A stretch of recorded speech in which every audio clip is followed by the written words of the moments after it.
Iedzīvotājiem Jelgavā bija iespēja apskatīt zemes īres nama demo dzīvokli. Kopumā pieprasījums īres dzīvokļiem pārsniedz piedāvājumu. Komunālai šeit būs laikam lētāki, tīpaši apkura nekā vecajos namos un sakārtota vide apkārt. Tas uzrunā. Latvijā plānots ieviest vienotu regulējumu par kapsētu ierīkošanu un uzturēšanu. Ir pašvaldības, kuru prasību ieviešana varētu būt apgrūtinājums un radīs papildus izmaksas. Piemēram, ja būs jānodrošina visās absolūti kapsētās tualeti, tas būs diezgan sarežģīti, jo ir kapi, kur ir ļoti mazs apmeklējums. Sagaidot pasaules talku, šodien divās Latgales vietās izveidoti Laimes koku parki. Viena no tām Jēkabpils novada Zīlānos. Tas ir ļoti forši, kad mēs iestādām koku un varbūt veltam daļiņu no sevis šajā visā parkā. Klāt piekdiena 19. septembris, esiet sveicināti skatītāji ar RTV ziņām 9. Šovakar ar jums kopā Oskars Brasliņš. Vispirms par robežu sargāšanu. Austrumu pierobežas plāns ļoti labi sarakstīts dokuments, bet tā īstenošana ir mūsu pašu cilvēku, mūsu atbildīgu amatpersonu ziņā. Tā šodien konferencē Kurp ej pierobeža Austrumu pierobežas reģiona attīstības vīzija 2040 sacīja valsts prezidents Edgars Rinkēvičs. Viņš uzsvēra, ka daudz runāts, ka austrumu robeža ir svarīga un daudz arī tiek darīts, lai to stiprinātu gan migrācijas kontrolē, gan ar pretmobilitātes pasākumiem, taču reizē radusies divējādi izpratni par to, kas ir austrumu robeža. No vienas puses tas ir reģions, kur ekonomiskās aktivitātes rādītāji atpaliek no valstī vidējā, no otras, kad prezidents viesojies pierobežas novados, redz tur ļoti motivētus cilvēkus, kuri ikdienā rūpējas par savu saimniecību vai uzņēmumu. Prezidents sacīja, ka potenciāls tur ir liels, taču tad nākas atdurties pret dažādiem šķēršļiem. Piemēram, bankas vai finanšu institūcijas nedod kredītu vai nav kādi citi īpaši uzņēmējdarbības veicināšanas pasākumi. Mēs redzam to, ka cilvēki joprojām uztur kultūras, uztur mākslu, bet atkal piemērs no Reizeknes novada. Es pavisam nesen apmeklēju Pīterkalnu tur, lai attīstītu, lai saglabātu Latgales kultūru, latgaliešu kultūru, latgaliešu valodu. Cilvēki vēršās nevis valsts kultūra kapitāla fondā, bet lauku atbalsta dienestā un konkurē ar faktiski saimniecībām. Vai tas ir pareizi, kāpēc mūsu kultūra kapitāla fonds nevar, teiksim, tiešām atvēlēt kādu finansējumu tieši šiem pasākumiem, tieši lai saglabātu to īpatnējo austrumu pierobežas kultūras mentalitāti. Vai tam vajadzīgs plāns? Nē. Vai tam vajag kaut kādus norādījumus? Nē. Vai tam vajag veselo saprātu? Jā. Prezidents arī sacīja, ka vēl viens no būtiskiem jautājumiem pierobežas gan attīstībā, gan saglabāšanā ir ne tikai militārie un drošības jautājumi, bet arī izglītība un tās pieejamība, tostarp augstākajā izglītībā.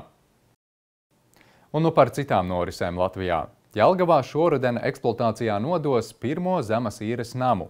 Šodien iedzīvotājiem bija iespēja apskatīt demo dzīvokli, un interese par to jau pirmajā pusstundā pārsniedza vairākus desmitus cilvēku. Reģistrācija pašvaldības īres dzīvokļu rindā notiek aktīvi un pieprasījums krietni pārsniedz piedāvājumu. Turpina Iveta komisāre Gorodņičie. Droši jūtaties brīvi, iztaigājat. Jelgavā top 2 5-stāvu īres mājas ar kopumā 116 dzīvokļiem. Šodien interesanti pirmo reizi varēja apskatīt pilnībā pabeigtu demo dzīvokli. Ļoti forši, es domāju, ka pēc bērnu noteikti var redzēt sajūsmu. Tev patīk, Renāra? Jā! Skatoties pēc bildēm, likās pavisam savādāk, bet atnākot ir pavisam savādāk. Arī labā ziņā, principā neko pielikt, neko atņemt. Iedzīvotāji uzsver, ka būtiski redzēt dzīvojamo platību realitātē. Svarīgs aspekts ir arī cena un eksploatācijas izmaksas. Potenciālie īrnieki atzīst, salīdzinot ar tirgus cenām, Jelgavā piedāvājums ir pievilcīgs. Turklāt sagaidāmi zemāki komunālie maksājumi. Paskatoties cenas Jelgavā šobrīd īstabu dzīvoklim izremontētam, tad īres cena daudz, kur ir dārgāka nekā piedāvā šeit. Un kā apraksta, kad arī komunālai šeit būs laikam lētāki, tīpaši apkura nekā vecajos namos un sakārtota vide apkārt. tas uzrunā.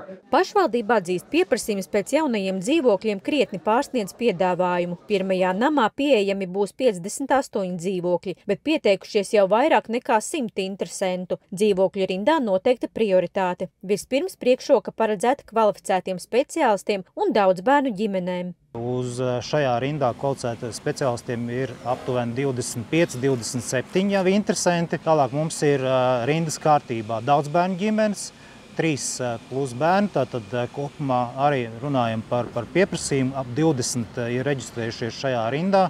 Un vispārējie cilvēki ar invaliditāti un vispārējā rinda, kur visvairāk ir interesanti tie, kas neatbilst šīm iepriekš nosauktajiem kritērijiem. Tur ir 50–60 cilvēki, kuri vēlas īrēt. Būvnieki uzsver, darbi virzās raitāk nekā plānots. Ēkas nodošana eksploatācijā paredzēta jau oktobrī, un pirmie iedzīvotāji varētu ievākties novembra sākumā. Kopumā mums ir 5 stāvu ēka. Katrā ēkā mums ir 58 dzīvokļi. Tāds mums būs 2 ēkas.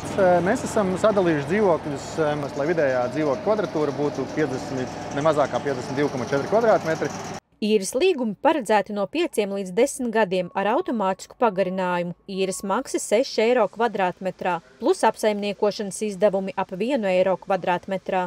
Nekad neesam šo ēku būvējuši kā tādu zemas īres maksas māju, kur ļoti budžeta variantu. Mēs esam pieturējušies ļoti tuvu tam, ko mēs izmantojam citos mūsu projektos. Ja mēs skatāmies ārējo apdaru, fasādes apdaru, tad tā ir tieši tāda pati apdara, kā ir mūsu komercprojektos, kur pat mēs esam starp biznesa klasi un premium klasi.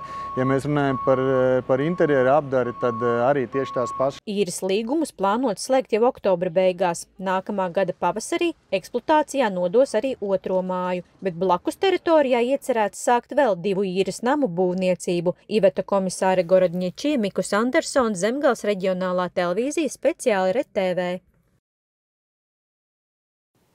Visā Latvijā plānots ieviest vienotu regulējumu par kapsētu ierīkošanu, uzturēšanu, paplašināšanu un kapavietas piešķiršanu. Šomēnes Saeimas komisija arī atbalstījusi kapsētu likuma projektu pirms pirmā lasījuma.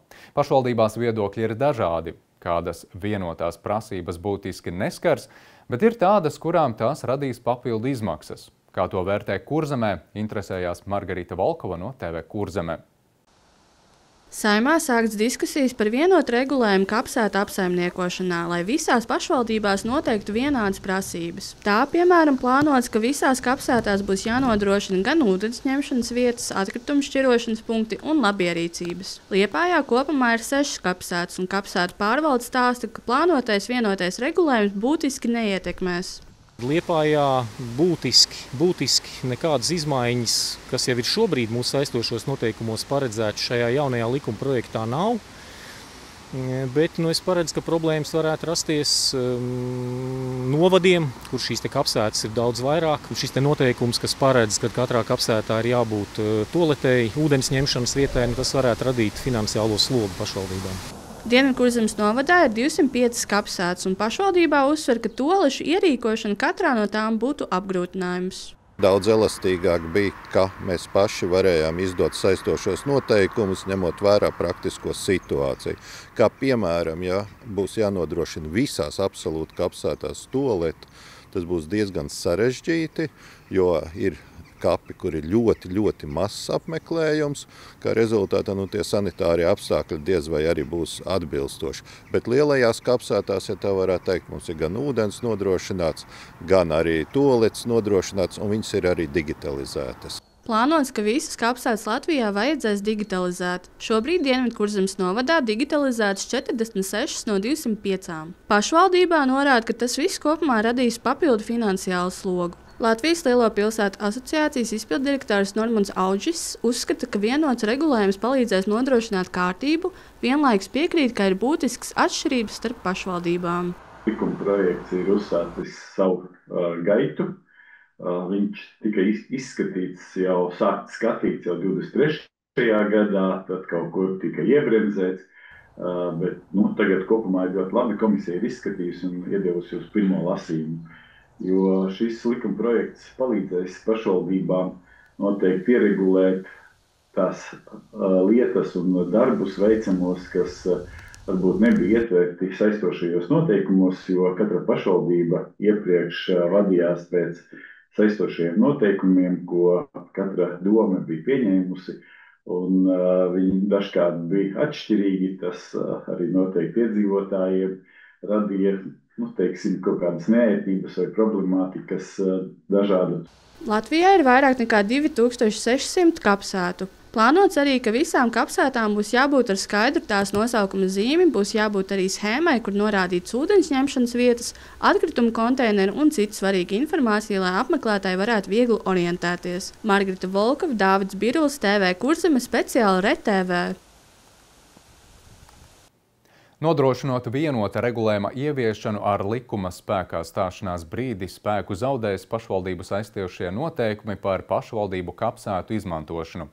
Vienlaikus likuma projektā noteikta pārejas kārtība. Saistošie noteikumi ir piemērojami tik tālu, ja tie nav pretrunā ar šo regulējumu, bet ne ilgāk kā līdz 2027. gada vidum. Plānots, ka likums varētu stāties spēkā nākamā gada 1. janvārī. Latvijas Veselības un sociālās aprūpes darbinieku arotbiedrības sāks kolektīvā interešu strīda procedūru, jo nav pieņemts lēmums par papildu finansējuma piešķiršanu veselības aprūpes nozarei, tostarp darbinieku algu palielinājumam. Pēc Nacionālās trīspusējās sadarbības padomes sēdes informēja arotbiedrības priekšsēdētāja vietniece Līga Bāriņa. Pēc Finanšu ministrijas prezentācijas izriet, ka veselības aprūpei papildu paredzēti 34 miljoni eiro, kas viņas prāt nesadz pilnīgi itin neko. Arotbiedrības sākotnējais uzstādījums bija prasīt darba samaksas palielinājumu par 15% ārstniecības personām un par 140 eiro atbalsta personām. Pēcāk tā izvirzīja prasību par atalgojuma pieaugumu ārstniecības personām vismaz 13,5% apmērā. Tas budžetā prasītu papildu 133 miljonus eiro. Tagad arotbiedrība Veselības ministrijai rakstīs vēstuli ar prasībām, tad sekos sarunas ar Veselības ministriju par iespējamu izlīguma risinājumu. Ja rezultāts netiks panākts, tiks vērtētas tālākas darbības. Valdība tuvojas nākamā gada valsts budžeta skatīšanai, un premjere Evika Siliņa jau paudusi, ka koalīcijas partneri ir konceptuāli vienojušies par nākamā gada budžetu. Finanšu ministrija aprēķinājusi, ka budžeta prioritātēm 2026. un nākamajiem 3 gadiem tiek plānoti papildu 565,5 miljonu eiro. Nākamā gada valsts budžeta valdības noteiktās prioritātes ir drošība, atbalsts ģimenēm ar bērniem un izglītība. Lielāko daļu, jeb 320,3 miljonus eiro, paredzēts atvēlēt drošībai, izglītībai 45 miljonus, ģimeņu ar bērniem atbalstam 94,8 miljonus, bet citiem pasākumiem vēl 105,4 miljonus eiro. Lielākā daļa no papildu finansējuma valdības noteiktajām prioritātēm tiks nodrošināta, samazinot valsts budžeta izdevumus. Atgādināšu, ka valsts budžeta izdevumu pārskatīšanas rezultātā nozaru ministrijas kopīgi identificēja un vienojās par izdevumu samazinājumu 171 miljonu eiro apmērā. Turpinot darbu pie nākamā gada budžeta, nodrošināts vēl papildu 12,4 miljonu eiro izdevumu samazinājums. Bet iepriekš, gatavojot 2025. gada valsts budžetu, tika nolēmts veikt bāzes izdevumu samazinājumu vidējam termiņam – 50 miljonu eiro apmērā ik gadu. Tas nozīmē, ka kopējais papildu finansējums, kas nodrošināts valsts budžeta izdevumu samazināšanas rezultātā, 2026. gadam veidos 233 miljonus eiro. Kādas vēl izmaiņas mūs skars valsts budžeta veidošanā, par to arī turpinājumā citās aktualitātēs īsumā. Autotransporta direkcija meklēs juridiskas iespējas pasažieru pārvadātāju prasību izpildēji, vienlaikus pārvadātāju protesta akcijas vairs nesola. Autotransporta direkcija šobrīd pēta pārvadātāju kolektīvo iesniegumu ar prasībām ilgtermiņa līgumos, kā arī vērtē iespējamās rīcības situācijas risināšanai. Viens no uzdevumiem ir pieprasīt papildu informāciju no pārvadātājiem. Pēc tam direkcija prasīs viedokli iepirkuma uzraudzības birojiem, Finanšu ministrijai un konkurences padomei, jo situācija nav vienkārša. Runa ir par 10 gadu līgumiem, kuros paredzēta indeksācija. Turklāt daži pārvadātāji to jau saņēmuši.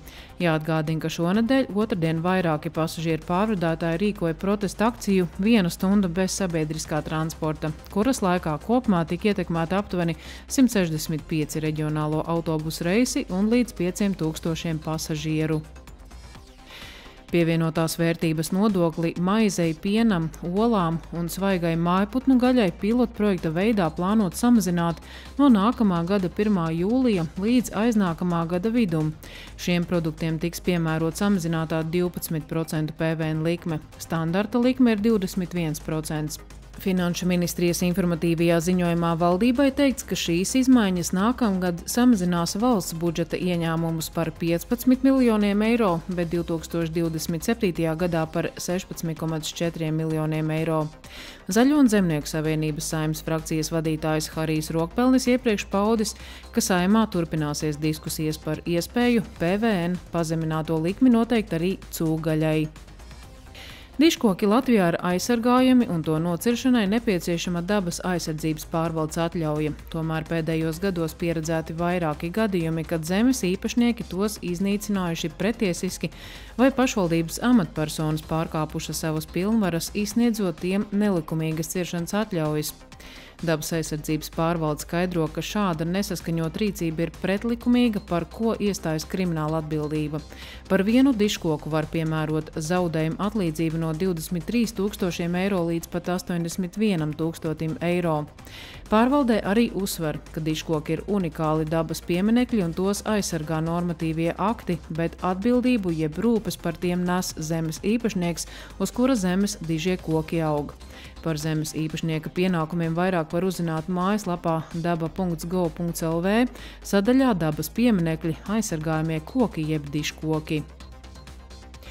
Lai iedrošinātu iedzīvotājus sportot, Latvijas Veselības un fitnesa asociācija nākamnedēļ 23. septembrī rīko Eiropas akciju Be Active Day, kuras laikā sporta un fitnesa klubi un to treneri 90 dažādās vietās rīkos bezmaksas treniņus. Latvija ir viena no 22 Eiropas valstīm, kas akcijā iesaistās. Lielās dalībnieku intereses dēļ sporta un fitnesa klubi aktivitātes piedāvās visas nedēļas garumā. Lai arī sabiedrība pēdējos gados ir kļuvusi sportiskāka, ka tomēr vēl ir pietiekami liela daļa, kuru dzīvē regulāra sportošana nav ikdiena. Tāpēc šogad akcija papildināta ar aktivitātēm, kas izglīto, kā sportošana palīdz sadzīvot ar dažādām hroniskām slimībām, kā arī uzrunās cilvēkus birojos, kuru ikdiena ir sēdošs darbs. Vienlaikus ik viens varēs piedalīties biroju izaicinājumā un attālināti vienu nedēļu organizēt savus treniņus birojos kopā ar atzītiem sporta treneriem. Ziņu turpinājumā būs arī šādi stāsti. Šodien Jelgavā pirmoreiz notika jauniešu digitālais festivāls, kurā varēja uzzināt, kā liederīgi izmantot mākslīgo intelektu un iepazīties arī ar digitālo detoksu. Bet Liepājā arvien biežāk redzamas lapsas, zaķi, stirnas un citi meža dzīvnieki. Dzīvnieku patvērsmē aicina tos nebarot vai kā citādi neatstāt brīvi pieejamu barību. Privāti mājās arī patiesībā suņiem ārā šī paredzētā barība, ja suns iespējams ir iegājis iekšā istabā gulēt, ja, te pašā laikā teritorijā brīvi saimnieko lapsuļi. Biedrība Zaļā brīvība kopā ar dažādu jomu ekspertiem un sociālo uzņēmumu Siguldā Visi var uzsākusi radošu darbnīcu ciklu, lai radītu ilgtspējīgus un Latvijā ražotus suvenīrus. Tos plānots veidot no tekstila pārpalikumiem, kurus darinās cilvēki ar invaliditāti. Uz Siguldu, kur norisinājās pirmā kopredzes darbnīca, kuras laikā diskutēja par materiālu izvēli produktām, devās mūsu žurnāliste Anna Liene Brokāne. Biedrība Zaļā brīvība uzsākusi darbnīcu ciklu, lai radītu sociāli atbildīgus Latvijas suvenīrus no tekstila pārpalikumiem. Projektā piedalās sociālais uzņēmums Visi var, dažādu jomu eksperti, izglītības iestāžu, dizaina un modes nozares, atkrituma apsaimniekošanas un aprits ekonomikas pārstāvji. Mūsu mērķis ir radīt Latvijas suvenīru no tekstila pārpalikumiem, ko var ražot sociālais uzņēmums, kas nodarbina cilvēkus ar invaliditāti. Un šodien mēs pirmo reizi satiekamies dalībnieki, galvenās iesaistītās puses, bez kurām šādu ideju vienkārši nevar attīstīt no pirmās galvu salikšanas kopā līdz skicēm, konkrētām jau suvenīru idejām, prototipiem un gala produktam, kas ir arī tirgū kaut kādā ziņā notestēts, pārbaudīts. Pirmajā nodarbībā Siguldā dalībnieki iezīmēja savu lomu procesā, diskutēja par iespējamiem tekstilu pārpalikumu materiāliem, no kuriem varētu ražot suvenīru. Nākamajā darbnīcā Daugavpilī jau domās par konkrētām idejām, bet trešajā darbnīcā Liepājā izstrādās suvenīru prototipu. Savukārt to visu prezentēs noslēdzošajā darbnīcā Rīgā nākamā gada maijā. Sociālais uzņēmums, kurš projekta laikā izstrādāto suvenīru ražos, ir Visi var. Viņi cilvēkiem ar invaliditāti sniedz iespēju strādāt un iekļauties darba tirgu. Gan uzņēmums, gan arī biedrība daudz domā par otrreizēju pārstrādi, par dabu un par to, kādā pasaulē mēs dzīvosim. Jā, mēs jau ilgi strādājam pie dažādu tekstilu pārstrādes un jaunu produktu radīšanas. Mēs ceram uz pozitīvu iznākumu, ka mēs varēsim ražot, dot iespēju strādāt cilvēkiem un radīt šo jauno produktu. Projektā piedalās arī apģērba dizainers Kaspars Mārtiņkrists jeb Kapī. Viņš arī darbojas ilgtspējīgas modes platformā Burzma, kurā pārveido dod otro elpu apģērbam. Dizainers ir gandarīts būt projektā un ar radošiem risinājumiem palīdzēt izstrādāt suvenīru. Suvenīru veidošana no lietotu tekstilu ir ģeniāla ideja. Līdz ko es dzirdēju par kaut ko tādu, es automātiski gribēju būt daļa no šī, jo man liekas, ka tas ir ļoti, ļoti svarīgi, kad mēs varam šo suvenīru dot no lietotiem materiāliem, jo pašlaik, diemžēl, ir daudz, kur made in China, un šī varianta uz Latvijas suvenīriem, man liekas, tas vienkārši smieklīgi. Tāpēc, kāpēc gan mums neizmantot resursus, kas ir pieejami mūsu pašā valstī, kā arī izmantot mūsu pašu darba spēku, veidot šos suvenīrus. Un tad arī tam tālāk ir dziļāks message, dziļāka doma. Eiropas Savienība uzstādījusi mērķi līdz 2030. gadam samazināt tekstilu atkritumus Eiropā par 80%. Tāpēc arī šī projekta nosacījums ir produktu radīt no tekstilu pārpalikumiem, lai neradītu papildus ietekmi uz apkārtējo vidi. Anna Liena Brokāne, Laura Jansone, Jānis Rudzīts, Emats Masakovskis, Vidzemes televīzija speciāli RTV. Jelgavā gadu notiek tehnoloģiju festivāls, bet šodien pirmoreiz notika jauniešu digitālais festivāls DigiFest 2025. Dažādās darbnīcās jaunieši bez maksas varēja, piemēram, uzzināt, kā liederīgi izmantot mākslīgo intelektu, iepazīties ar digitālo detoksu un izmēģināt virtuālās realitātes brilles. Plašāk stāsta mūsu korespondente Sandra Leitāne. Digitālā vidē ir jauniešu ikdiena, tomēr bieži vien digitālās prasmes netiek pielietotas visai liederīgi. Pirmajā digitālajā festivālā DigiFest Jelgavā jaunieši vecumā no 13 līdz 25 gadiem varēja pilnveidot savas zināšanas, piemēram, apmācīt mākslīgo intelektu. Mākslīgais intelekts paliek aizvien pieejamāks, bet kā gan pētījumi rāda, ka cilvēkiem joprojām ir jāmāca, kā ar to strādāt. Un, protams, jaunieši ir tie, kuri visātrāk pielāgojas jauniem, un tāpēc ir svarīgi tieši jauniešiem mācīt, kā labāk strādāt ar šīm tehnoloģijām, kā pareizi strādāt. Šis man rokās ir virtuālās realitātes brilles ar rokturīšiem. Es nodarbojos ar virtuālās realitātes spēli. Es spēlēju, kur mēram tu ar kociņiem sīca kastītes uz ritma. Ir diezgan interesanti, to es iesaku jebkuram izmēģināt. Tas tā kaut kas jauns, kaut kas pilnīgi cits. Tomēr arī darbošanās digitālajā vidē mēdz būt pārlieku daudz, un varbūt tieši tāpēc, ka to apzinās arī jaunieši, vislielākā rosība bija manām pie digitālā detoksa darbnīcas. Viņi pavada dienā apmēram 4 stundas telefonā. Es domāju, ka ir pienācis laiks mazliet attiekt no tā un detoksitēties. Un šeit mēs piedāvājam sākumā diagnosticēt savas problēmas nopietnību un pēc tam iemācīties elementāras prasmes, kā veicinot fiziskas aktivitātes, attiekt no šīs visas informācijas pārpilnības. Iedomājieties, ja bērns ir skolā 8 stundas vai pieaugušais darbā, viņš atnāk mājās un vēl 3 stundas nosēž telefonā. Cik mums paliek laika pāri sev, atņemot vēl gulēšanu, ja? Statistika par festivāla apmeklētāju paradumiem lietot telefonu un izmantotajām aplikācijām tikšot apkopota pēc festivāla, bet jau pirmajā stundā redzams, ka biežāk telefonu lieto 3 līdz 5 stundas dienā, bet populārākās aplikācijas ir TikTok un Instagram. Tomēr ne visus ir pārņēmis telefonu lietošanas drudzis. Telefonā man nav nekā pilnīgi, kas man tieši vajadzīgs dzīvē. Tādēļ es labāk pavadīšu to ar ģimeni vai ar jebko citu. Cik stundas tu pavadi telefonā? Nezinu, 1 stundu dienā varbūt. Digitālajā festivālā uzmanību pievērst arī drošai internetu lietošanai. Apkārt koncertu zālē Mītava izvietoti 20 kvadrātkodi, kurās atbildot uz jautājumiem atrodam padomi, kā pareizi rīkoties visdažādākajās situācijās. Vai tu ievēro, ko tu dari internetā un uzmanies? Es esmu ļoti vērīga, tāpēc arī man bija viegli atbildēt uz tiem jautājumiem, kas bija jautāti. Kā tev kopumā šķiet, šeit ir daudz un dažādas darbnīcas, tās ir noderīgas jums jauniešiem? Par cik viss digitālais ir aktuāls, domāju, ka jā, tas viss ir noderīgi pat ļoti. Droši interneta darbnīcas vadītāja teica, ka galvenais padoms neatkarīgi no vecuma esot būt uzmanīgam un domāt ar galvu. Digitālais festivāls īstenots sadarbībā ar Jaunatnes starptautisko programmu aģentūru. Sandra Leitāne, Andris Pāns, Vidzemes televīzija speciāli RTV.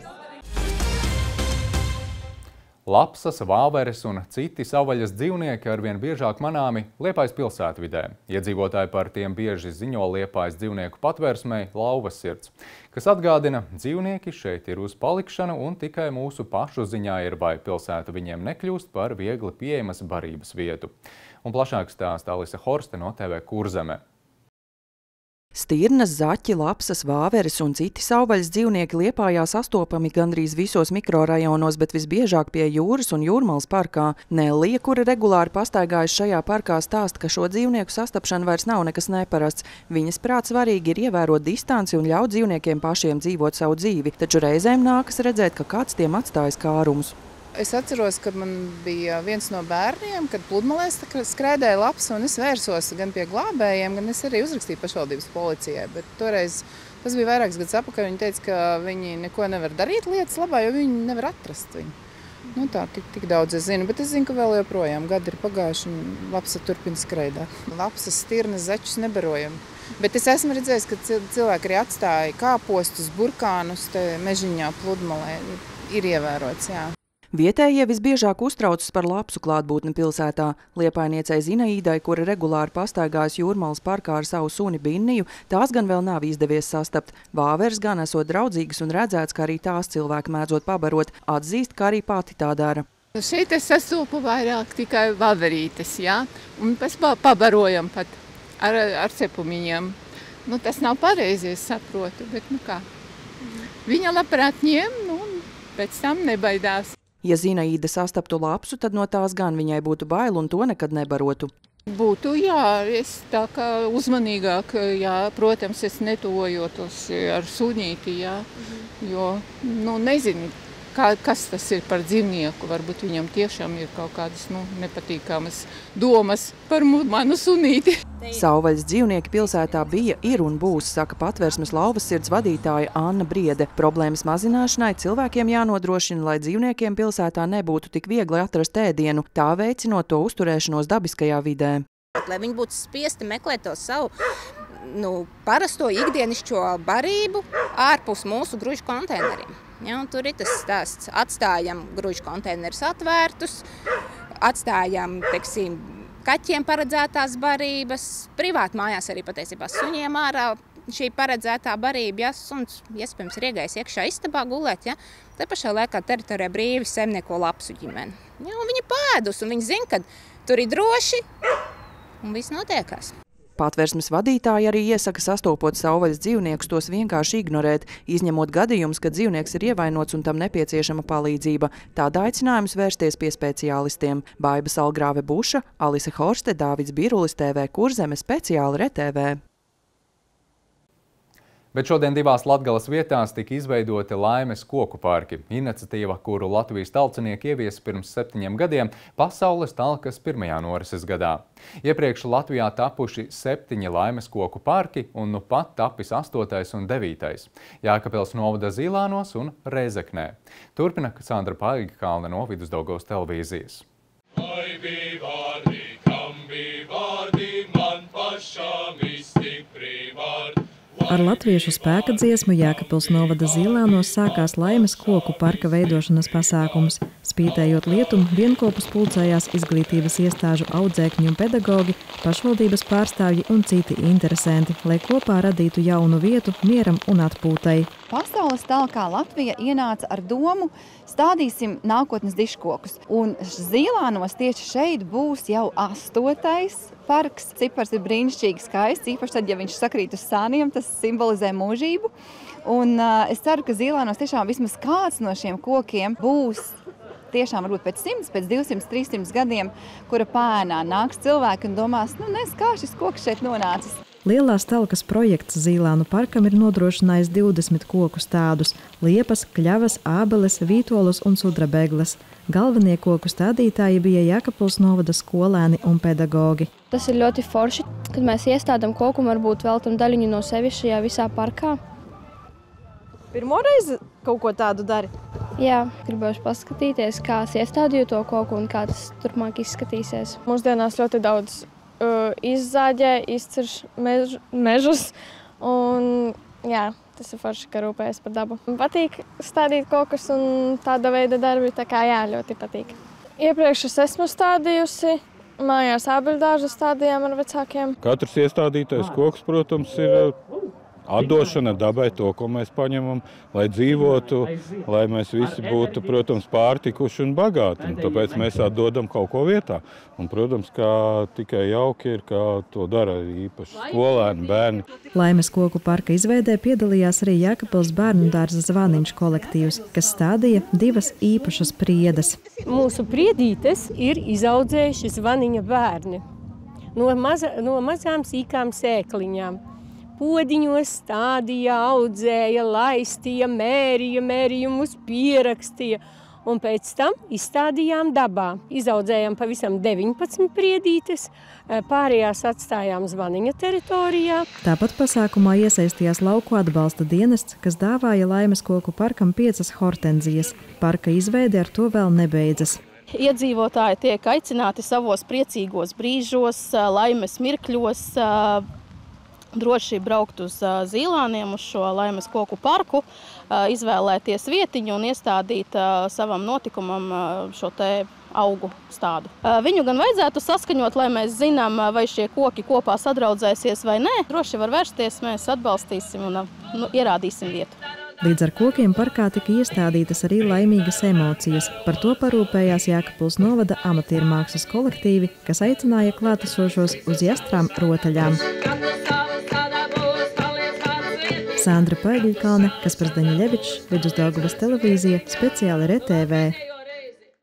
Paldies, ka bijāt kopā un skatījāties. Par to, kādi laikapstākļi gaidāmi brīvdienās, uzzināsiet jau tūdaļ, bet es no jums atvados un novēlu patīkamu vakaru. Uz tikšanos!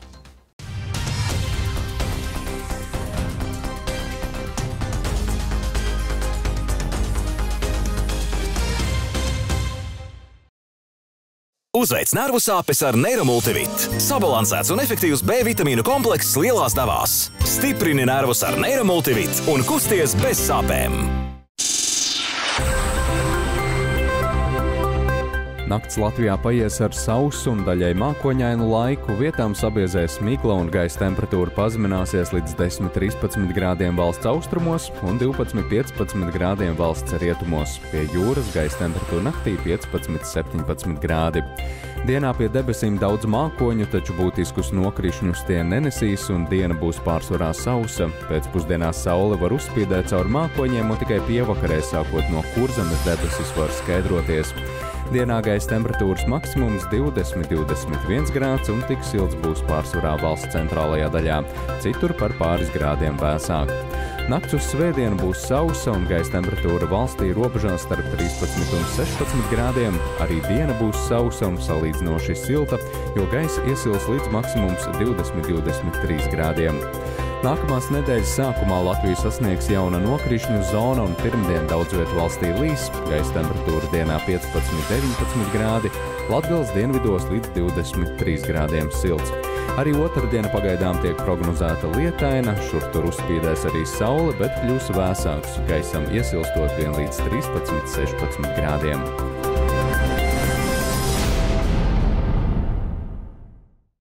Uzveic nervu sāpes ar Neiromultivit. Sabalansēts un efektīvs B vitamīnu komplekss lielās devās. Stiprini nervus ar Neiromultivit un kusties bez sāpēm.